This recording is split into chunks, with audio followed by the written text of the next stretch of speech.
happening. One, we shifted to a ranked timeline 2 years ago. We started ranking based on what our algorithms believe that you will find more interesting, that you will find matter. It's based on who you follow, it's based on who you engage with, it's not based on decisions that we make.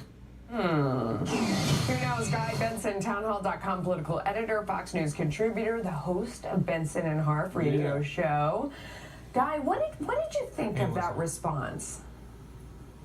Well, we had a really fascinating 13-minute interview, and it's up at bensonandharf.com if people want to listen to the whole thing. He went on to say that there are a couple different factors going on, and this is actually very complicated if you're not a Twitter user, and especially if you're not super tech savvy. There are different elements of what people are saying is a so-called shadow ban, which the company insists they do not do. But there are other elements that they can exercise and other tools at their disposal that can reduce someone's visibility to the average Twitter user.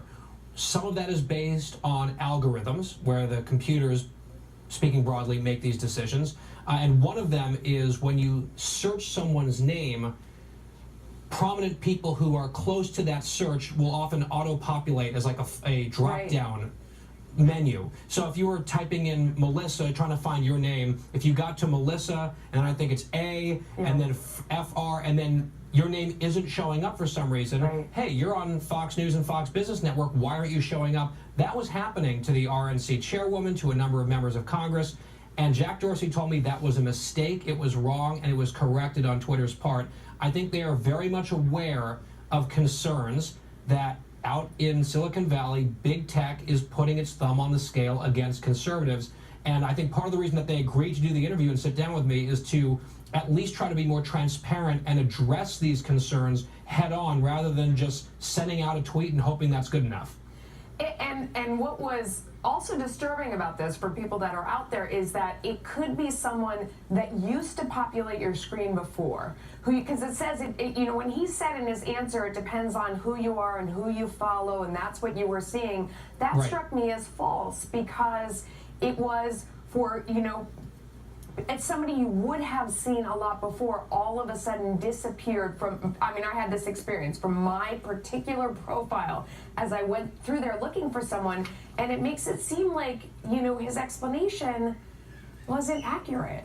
I think his go ahead. His explanation was partially true, but yes, there have been instances that aren't fully explained by what he said. Now, he did note in the interview that the function where they change their algorithm, where they try to sort of boost relevant tweets that their system believes would be more relevant to you, you can turn that off as a user. You can go back to the old timeline that was based only on, you know, the time at which tweets were sent. But you have to go in there and manually do that yourself. By the way, Melissa, another thing that I asked him about, because I thought this was very important.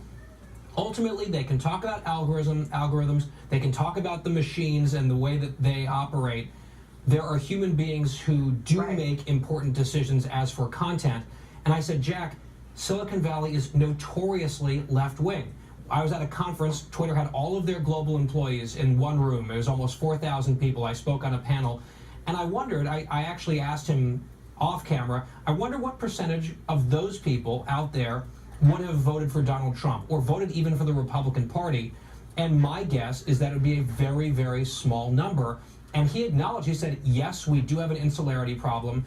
And we have heard here in big tech that there are people, and at Twitter, there are people within the company who hold views, maybe on the right end of the spectrum, who feel like they cannot speak up and give those views, share those views out loud in the Twitter culture. He said that was not acceptable, and they have to do better. Yeah, and it's everywhere. Facebook as well. They have two leaders over there who both have political aspirations, who are far to the left.